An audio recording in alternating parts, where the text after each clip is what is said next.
What's up, Batang People? Ano yung sinasabi kanina?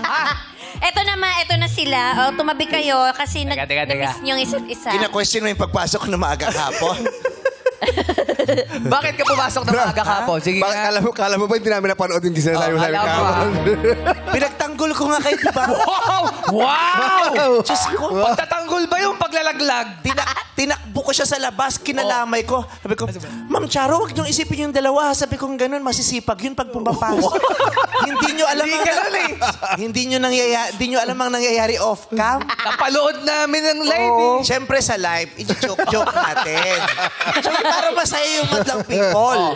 Pero pag siyempre, inaangat ko kayo. Ano sabi mo? Ano sabi mo? Ang tanong namin ngayon, ba't kahapon maaga ka? Ba't medyo nadihadong konti? Kasi nga, wala kayo. Sinong mag-i-interview?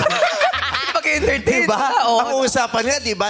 Kayo na lang sa opening. Mag-interview na kayo ng mga guests. Aayusin ko yung mga ganap sa... wala din kayo kahapon. Ako pa din Alam mo naman, nasa buti na lang nandun si Karin. Oo nga, Kay. Maraming salamat. Okay. Diba? Si Kim Chu nandun doon. Yes. Thank you, Kay, ma. Yung suporta namin sa isa't isa kompleto kasi wala kayong dalawa. Kasi alam mo naman kung nasaan kami. Kaya nagpaliwanag kami kung nasaan kami kahapon. Ba't wala dito? Yes. Diyos ko. Pero akong bahala. Kinausap ko sila. Talaga, wala yun ha. Diyos ko. Oo. Okay kami. Kay Kilala mo ko. Ay, Ay,